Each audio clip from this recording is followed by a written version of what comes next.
읽겠습니다. 하나님이 이 모든 말씀으로 말씀하여 이르시되 나는 너를 애굽 땅 종 되었던 집에서 인도하여낸 내 하나님 여호와니라.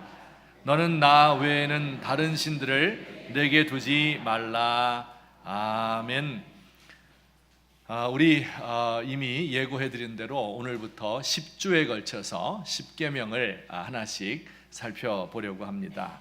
여러분 혹시 들어오실 때 제가 설교문을 좀 정리를 했는데 유인물 받으셨습니까? 혹시 못 받으신 분 있으면 지금 말씀해 주세요. 못 받으면 안 되니까. 그리고 집에 가실 때는 이거 어떻게 해야 되겠어요? 집에 가셔서 잘 보관해 두시고 일주일에 한 번 정도 또 한 번 읽어보시고 그래서 은혜를 되새길 수 있으면 좋겠습니다. 10계명은 하나님께서 시내산에서 모세에게 주신 계명이죠. 모든 율법들, 많은 율법이 성경에 있지만 그 율법들의 핵심입니다. 하나님이 10계명을 통해서 당신의 뜻을 알리고 예수 믿는 사람뿐만 아니라 모든 인류가 이 명령을 지키면 행복하고 평안한 삶을 누리도록 하셨습니다. 10계명을 둘로 크게 나누면 1계명부터 4계명까지, 이것은 하나님을 섬기는 방법에 대해서, 또 5계명부터 10계명까지 사람을 사랑하는 법에 대해서 10가지로 이렇게 말씀하고 있습니다. 자, 우리 그러면 10계명 오늘부터 하나씩 보는데요. 10계명이 어떤 것인지 한번 쭉 보았으면 좋겠어요. 성경 출애굽기 20장에도 있고 그걸 요약한 게 찬송가 뒤에 있습니다. 제가 첫째 하면 다 같이 읽으시는 겁니다. 첫째, 둘째, 셋째, 넷째, 다섯째,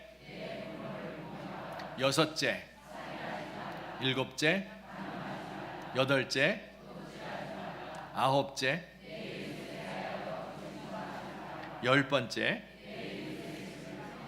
네, 이렇게 10계명을 주셨어요. 지금 다 외울 수 있겠습니까?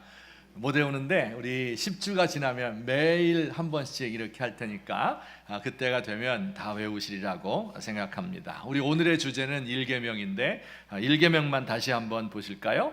시작. 너는 나 외에는 다른 신을 내게 두지 말라 하는 제목으로 말씀을 드리도록 하겠습니다.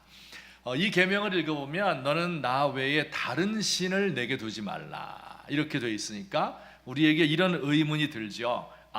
그러면 세상에 하나님 외에 다른 신들이 많이 있나 보다. 여러 신들이 있는데 그 중에 우리가 믿는 거는 여호와 하나님이니까 그분을 믿어야 되겠구나, 이렇게 생각하시면 잘못일 것 같아요.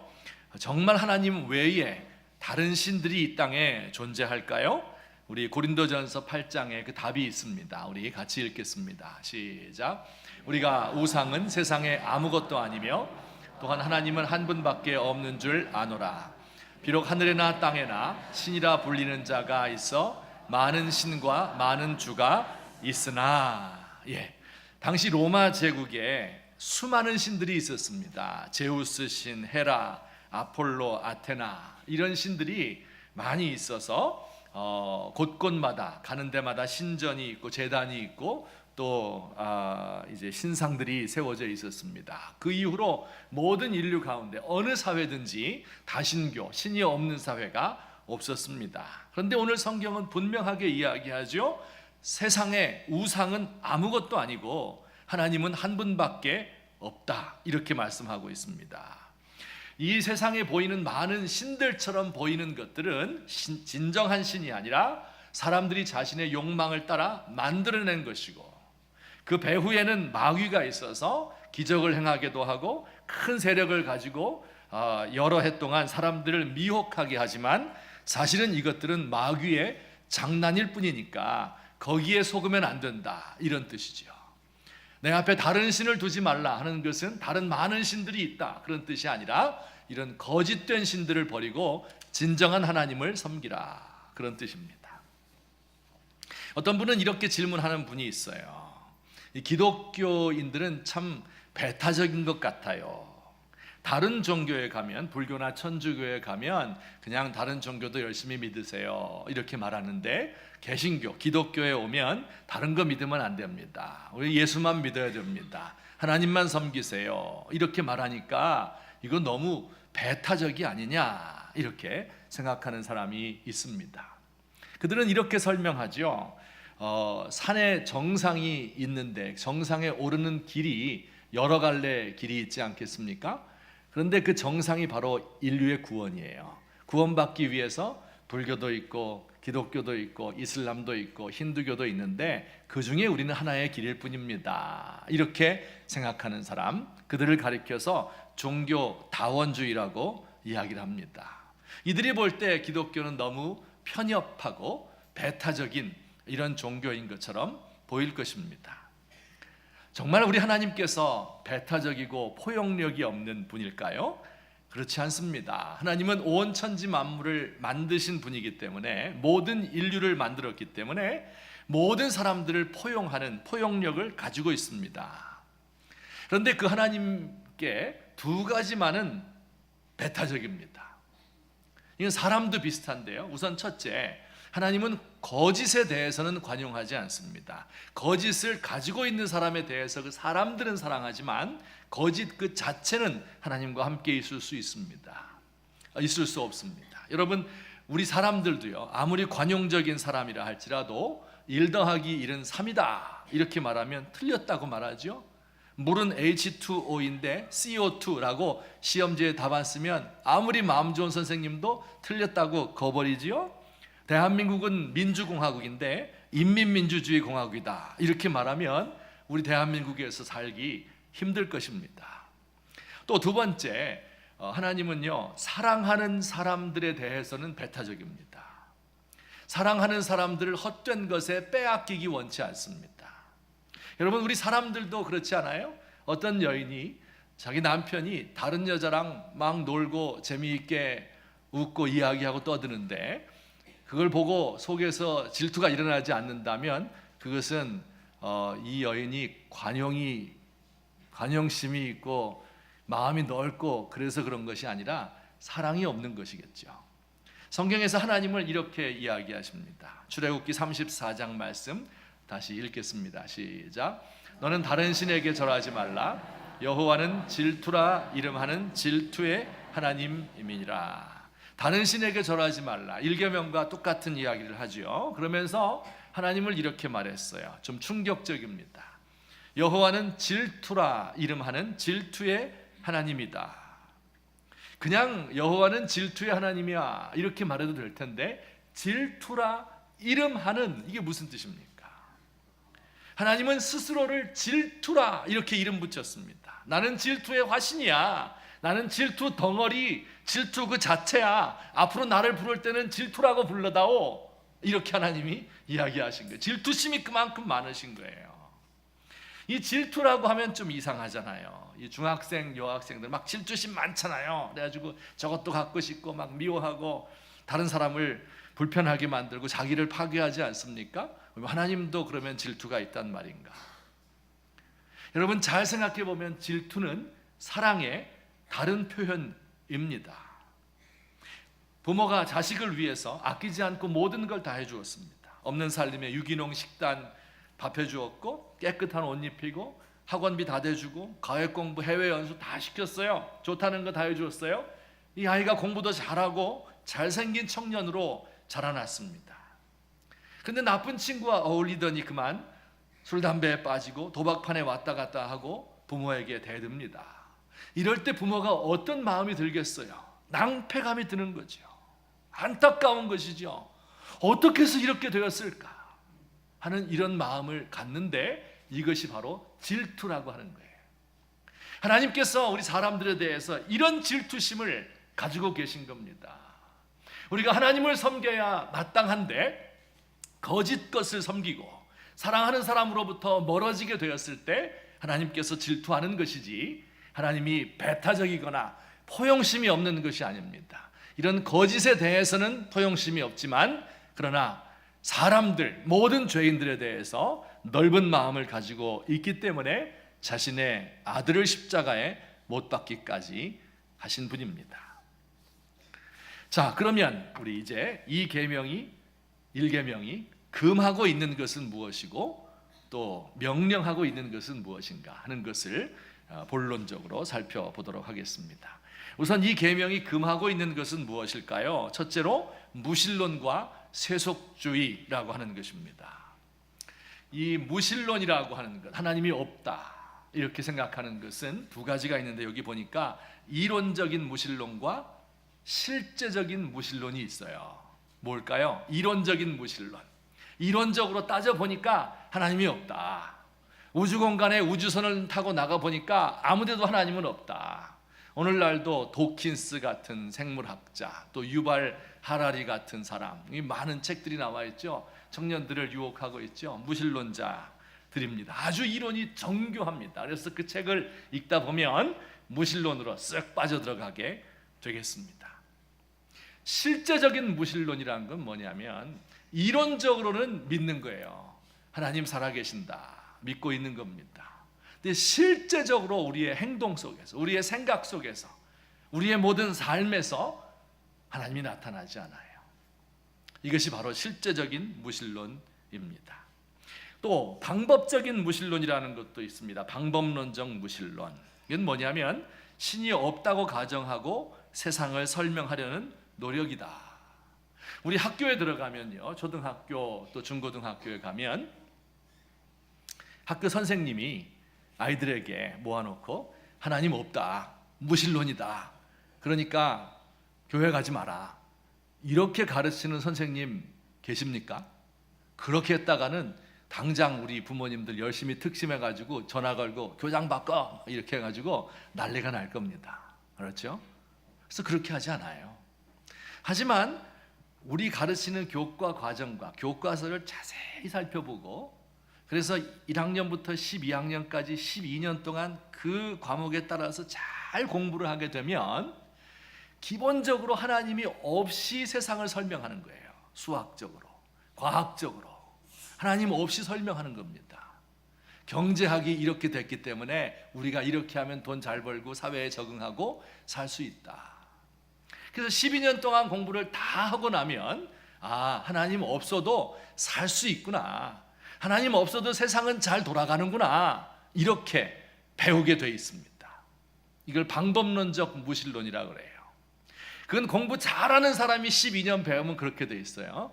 근데 이제 다행인지 불행인지 이 공부가 잘 안 돼가지고 이제 그걸 잘 모르는 경우도 많이 있는데, 하여튼 이게 방법론적 무신론입니다. 또 세 번째는 공산주의자들의 유물론적 변증법이라고 말하죠. 이 물질, 생산수단을 가졌느냐 안 가졌느냐, 여기에 따라서 역사가, 인류가 발전되어 왔다. 유물론입니다. 이 김일성의 주체사상이라는 것이 있어요. 주체가 뭡니까? 이것은 신이 아니라 인간이 주체이다, 그런 뜻이에요. 인간이 가지고 있는 모든 이상적인 것들을 다 뽑아서 만든 게 공산당이에요. 이 공산당의 강령이에요. 그런데 그 공산당의 권력을 김일성에게, 김정일에게, 김정은에게 주었다. 이것이 주체 사상입니다. 기본적으로 하나님 없어요. 무신론자입니다. 공산주의만 그런 것이 아니라 자본주의도 가만히 보면 물질이 신입니다. 이것을 그래서 맘모니즘이다 이렇게 부릅니다. 이 자본주의의 꽃이라고 하는 게 있어요. 그게 뭐냐면 TV 광고입니다. 여러분 TV 보시죠? 광고 보시죠? 하루에 한 몇 개쯤 볼 것 같아요. 수십 개, 수백 개의 광고를 보는데, 광고를 가만히 듣고 있으면 세뇌가 되잖아요. 계속 들으니까.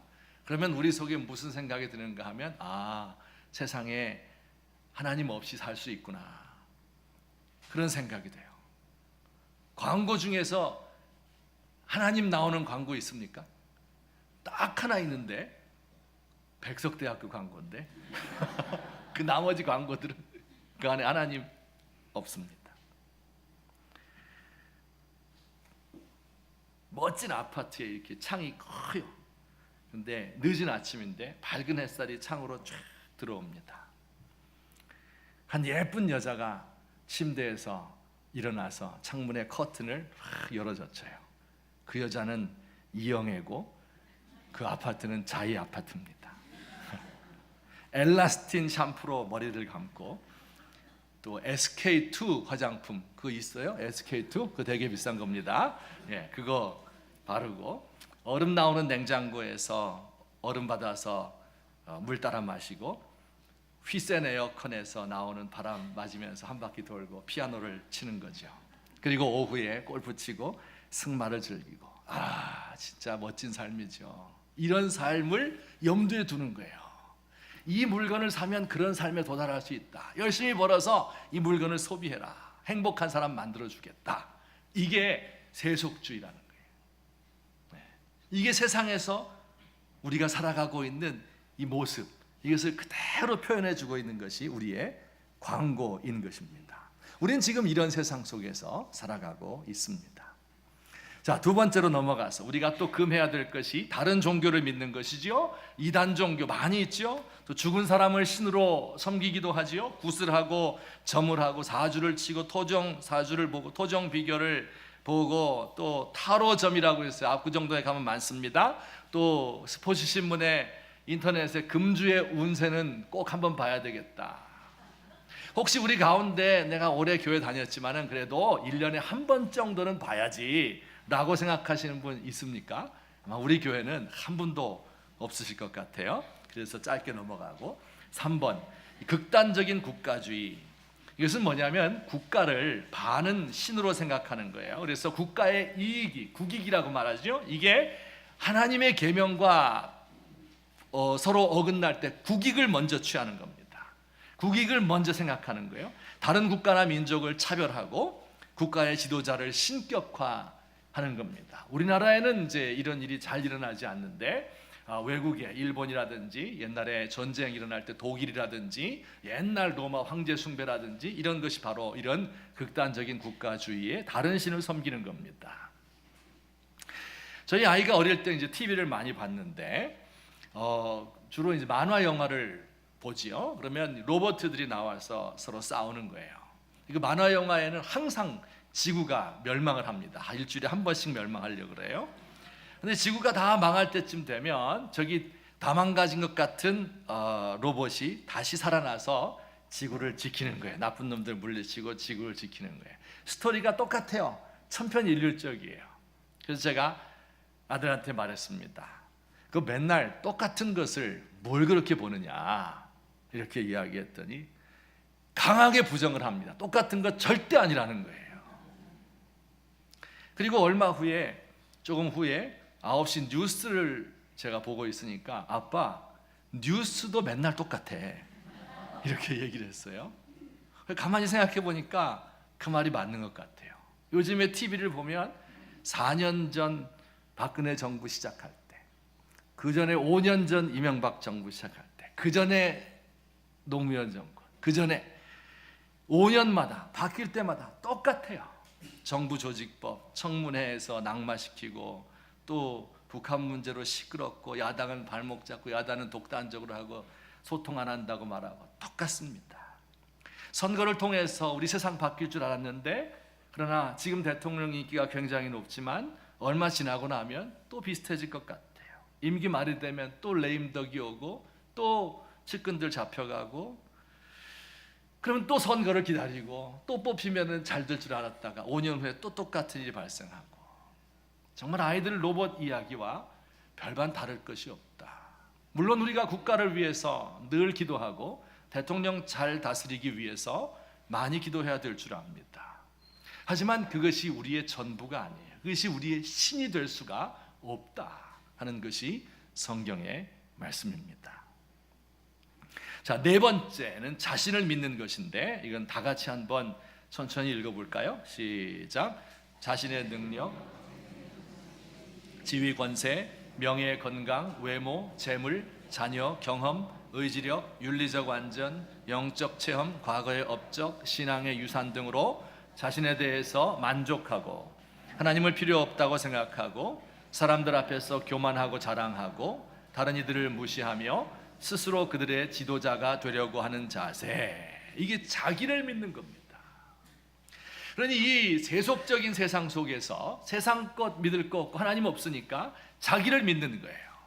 그 인간이 얼마나 복잡하고 교묘한지 자기 자신이 가지고 있는 외적인 것만 믿는 것이 아니라 자신의 윤리적인 강점, 의지력, 혹은 또 영적인 체험, 은사 받은 거, 과거에 내가 이루어놓은 업적, 내가 몇 대째 예수 믿는 가정이다, 이 신앙의 유산, 이런 것들로 자기 만족하고 사람들 앞에서 교만하고 자랑하고 그들을 무시하려고 하는 이러한 태도, 이것은 자신을 믿는 것입니다.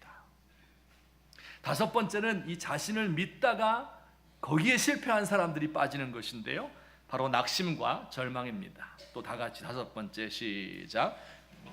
어려운 상황, 무능력, 사람들로부터 거절당함, 사업 실패, 가정교육 실패, 끊을 수 없는 죄, 약한 신앙 등 때문에 열패감을 느끼고 지속적인 낙심 가운데 빠져 있고 자신을 학대하거나 폐쇄하고 우울증에 빠지고 술과 마약에 중독되고 자살할 지경에 이르는 것은 이 모든 곤경으로부터 우리를 능히 건져내실 수 있는 하나님의 사랑과 능력을 신뢰하지 못하는 잘못이다.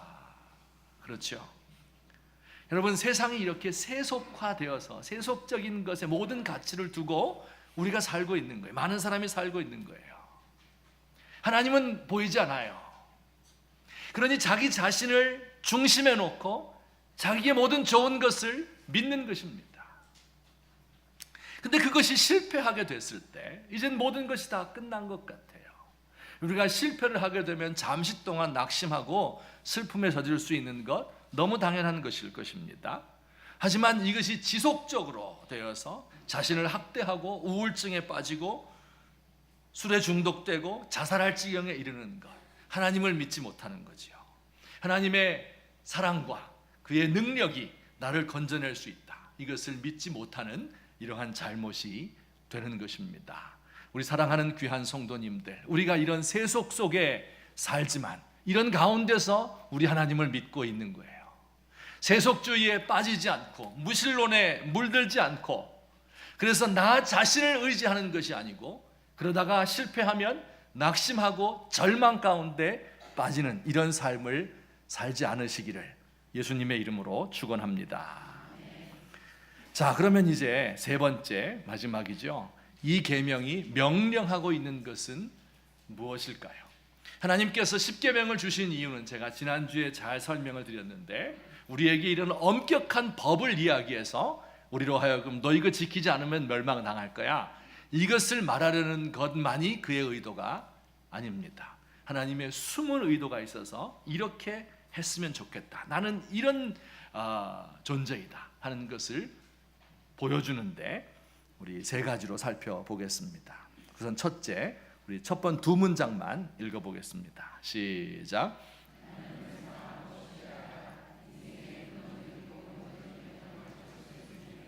우리 영혼의 창조주를 만나 그와 교제하는 것이다. 이게 하나님의 첫 번째 계명, 나 외에 다른 신을 내게 두지 말라 라고 하신 계명의 숨은 뜻이다. 하나님의 본심이다.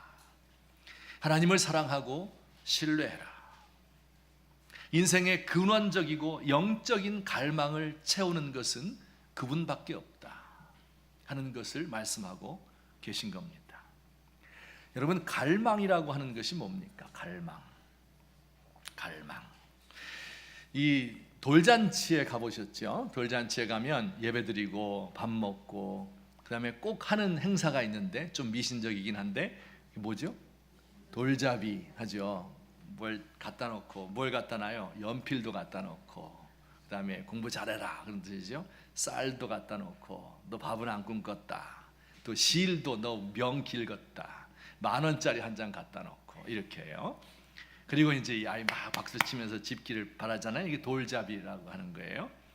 요새는 좀 그게 현대화 돼가지고 마이크를 갖다 놔요. 유재석처럼 이거 마이크 잡고 돈 좀 벌어라. 이거.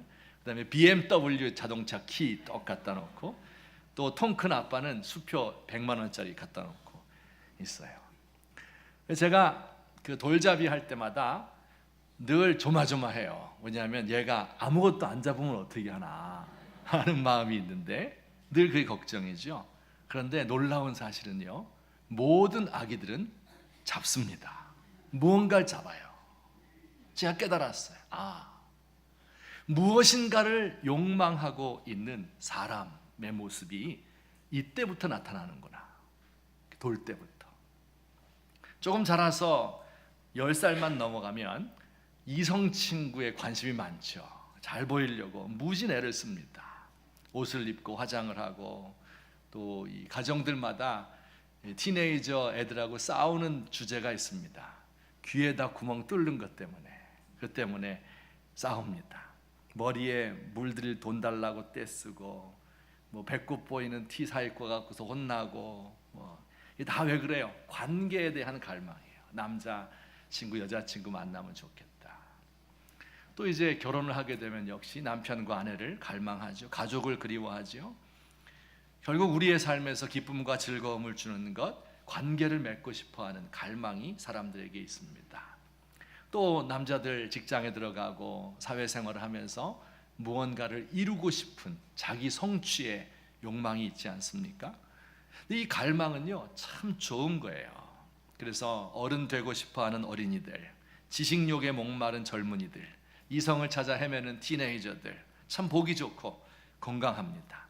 성인이 되어서 가족들 챙기고 직장에서 더 인정받기 위해서 노력하고 무언가 하기 위해서 최선을 다하는 모습이 그렇게 아름다울 수가 없어요. 갈망이 없고 성취 동기가 부족한 사람이 사실은 더 문제이죠. 무엇을 해야 될지 모르고 아무것도 하기 싫은 사람, 모든 걸 귀찮아하는 사람, 참 힘든 인생일 겁니다.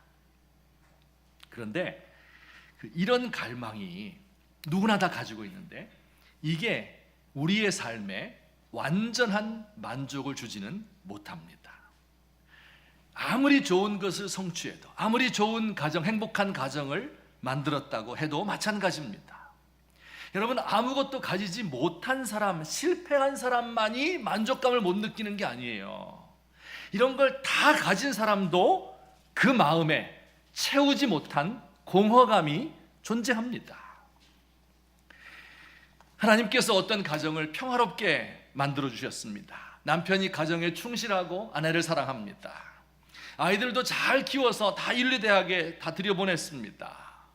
그리고 돈도 좀 넉넉해서 돈을 모아놓은 것을 가지고 이번 이제 가을에 연휴 길잖아요. 그래서 동남아로 휴가 갈 티켓까지 이미 사놓았습니다.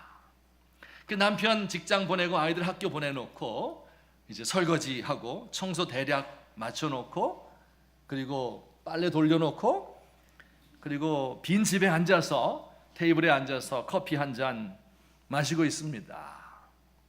이때 이 중년 아내의 마음에 큰 행복감이 물밀듯이 쫙 몰려오는 것이 아니고 허무감이 확 몰려오는 거예요. 모든 걸 다 이뤘거든요. 남들이 보면 행복하다고 하거든요. 너 배불러서 그런다 이렇게 생각할 거거든요. 근데 이상하게 사는 게 뭐냐, 이런 생각이 들면서 공허감, 허무한 마음이 그에게 엄습하는 겁니다.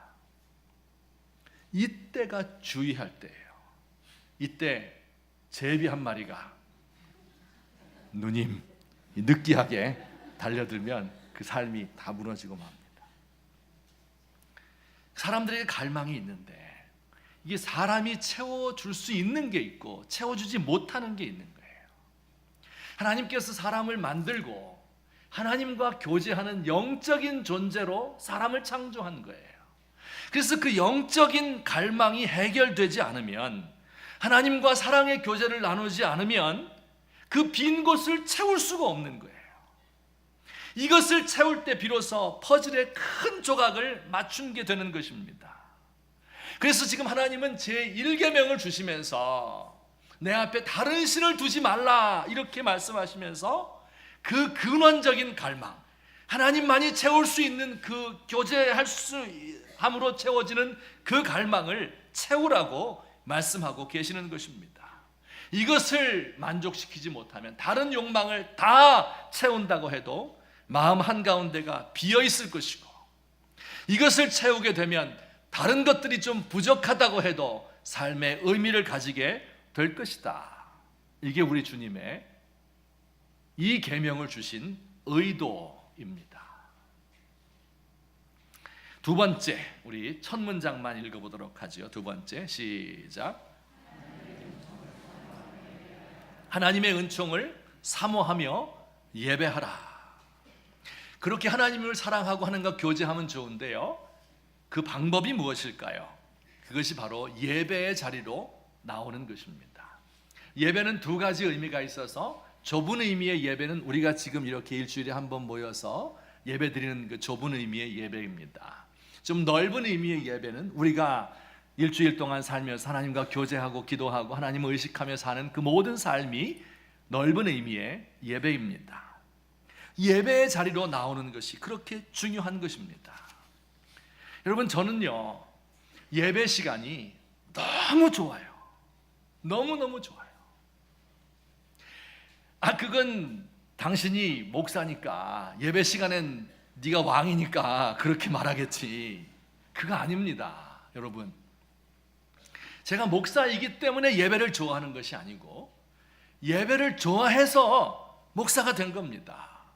그리고 제가 뭐 그렇게 왕이 아니에요. 저도 예배의 일부이고, 때로 길 잃은 어린 양으로 하나님의 은총을 구하는 이런 연약한 인생에 불과합니다. 여러분, 우리가 예배 때 무엇을 얻을 수 있습니까? 우리의 삶이 무겁잖아요. 먹고 살기에 지쳐있고 아무리 일해도 가난에서 벗어날 수 없는 사람들, 슬픔을 안고 고통스러운 마음을 가지고 심지어 절망 가운데 오늘도 예배에 나온 분들이 있을지 모르겠습니다. 그 마음이 갈라질 대로 갈라졌어요.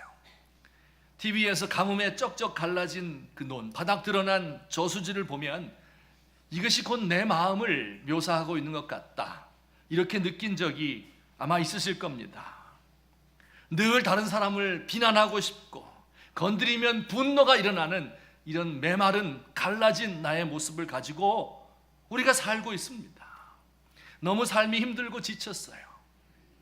그런데 우리가 예배 시간에 나와서 여기서 하나님을 만나게 되면 무슨 일이 벌어지는 것입니까? 하나님 앞에서는 부자와 가난한 자 차이가 없어요. 하나님의 영광스러운 자녀라는 것을 우리가 깨닫게 되는 것입니다. 이렇게 갈라진 논과 같이, 바닥 드러난 저수지와 같이 메마른 나의 삶 속에 단비가, 생수의 단비가 내리는 것을 느끼게 되는 거예요. 이 하나님 만난 사람들입니다. 예배를 통해서 가능하게 되는 것이죠.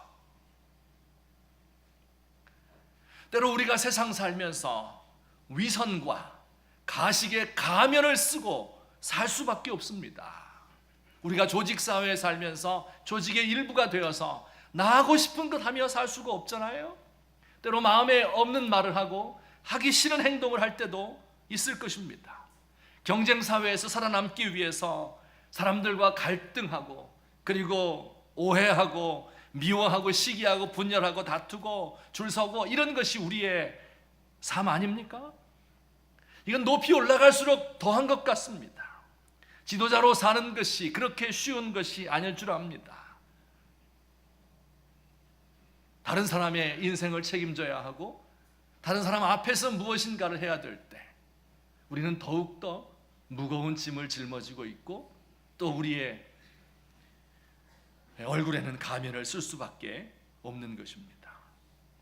여러분, 그런데요, 하나님 앞에서는 그 가면을 벗을 수가 있어요. 이게 예배입니다. 우리 하나님 앞에 나와서는요, 마치 젖먹이 어린아이가 엄마 품에 안겨서 엄마의 따뜻한 가슴을 만지며 눈과 눈을 마주보고 힘있게 젖을 빨아대는 그 어린아이 말이에요. 이게 하나님 앞에 나와 있는 저와 여러분입니다. 여긴 지위에 고하 상관이 없습니다. 이 돈 가지고 있느냐 이런 거 상관없어요. 세상에서 행복하냐 불행 이런 거 아무 상관도 없어요. 하나님 앞에 나오면 그 인자하신 아버지 앞에, 따뜻한 어머니의 품 안에 안겨있는 우리가 되는 것입니다.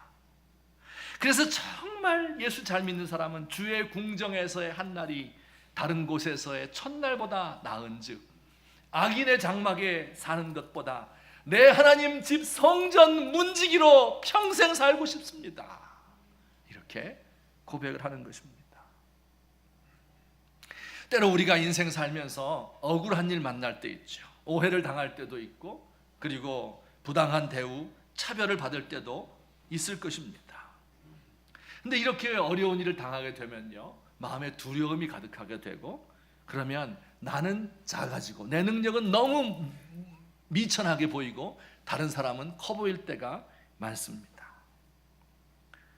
여러분, 악인들이 득세하는 것 같고 의로운 사람들은 늘 가난하고 핍박을 받는 것처럼 느껴질 때가 있어요. 그래서 우리 마음에, 아니 하나님, 정의의 하나님 살아계신데 어떻게 이럴 수 있는가?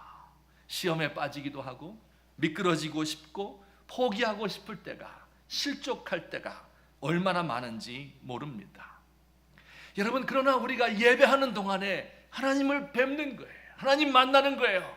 그 하나님은 정의로운 재판장이시고 고아와 과부의 아버지가 되시고 남편이 되시는 분이다 하는 것을 우리가 깨닫게 되는 겁니다. 그때 우리 가운데서 큰 감사가 흘러넘치고, 그리고 삶의 기쁨이 넘치고 새로운 삶의 용기가 흘러넘치게 되는 것, 인생의 진리를 깨닫게 되는 것, 이것이 바로 우리의 예배입니다.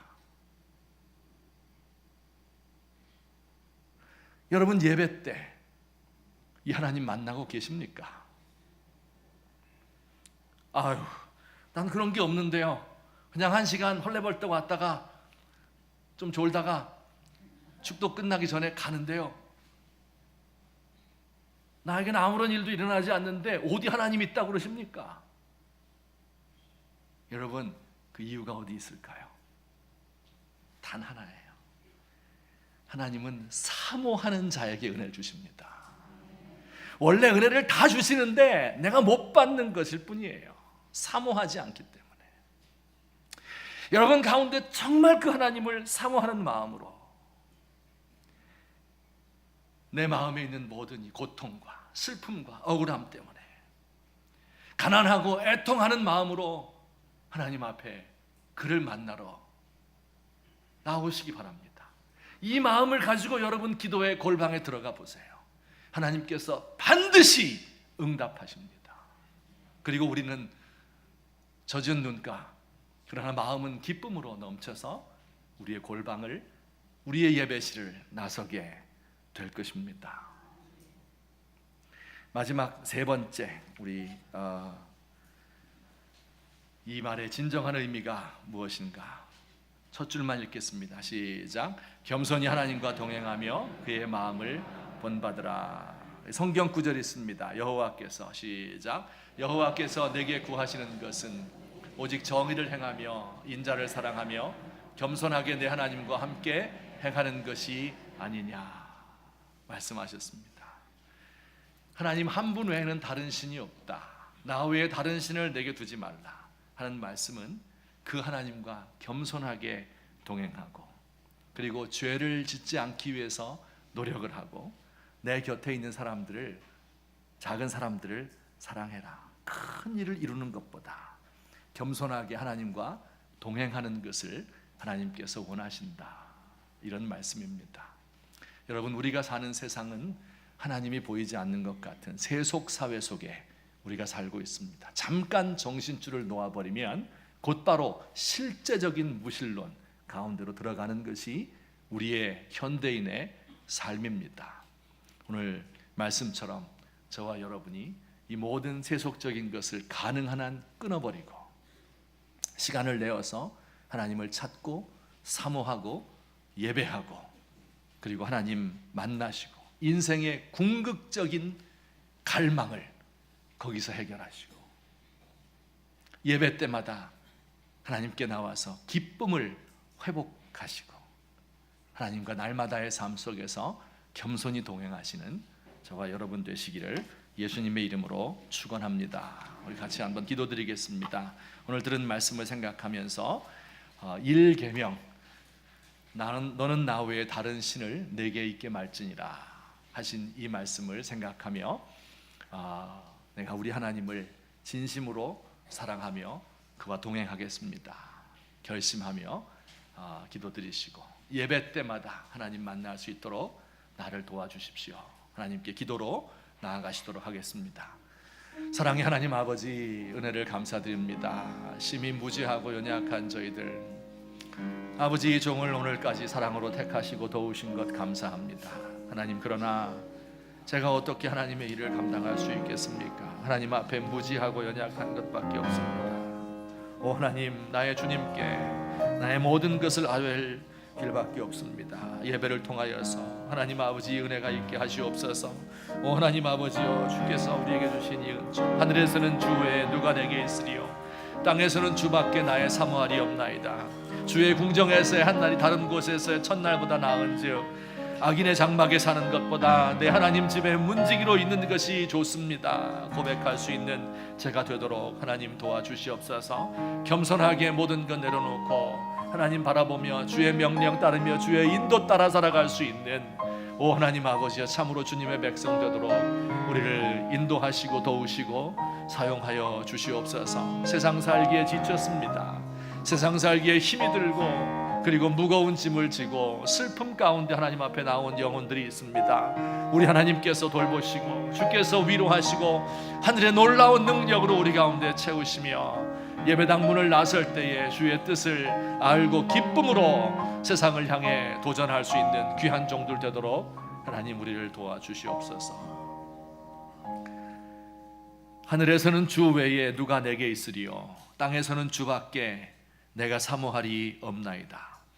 우리 주님께서 우리에게 이처럼 귀한 계명을 허락하시고 나 외에 다른 신을 내게 두지 말라, 우리의 궁극적인 갈망을 채워주시며 하나님 우리의 삶의 모든 좋은 것으로 채우시고 우리 하나님께서 나를 예배를 통해서 늘 만나주시는 그 하나님을 배우며 살 수 있는 은총 우리에게 주셨사오니 감사합니다.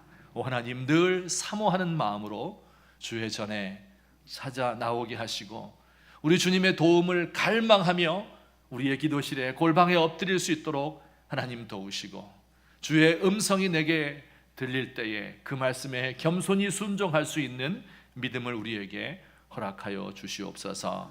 예수님의 이름으로 기도하옵나이다. 아멘. 우리 다 함께 찬송 부르시는데 67장 자리에서 일어나셔서 우리 하나님을 생각하며 힘있게 찬송 부르시겠습니다.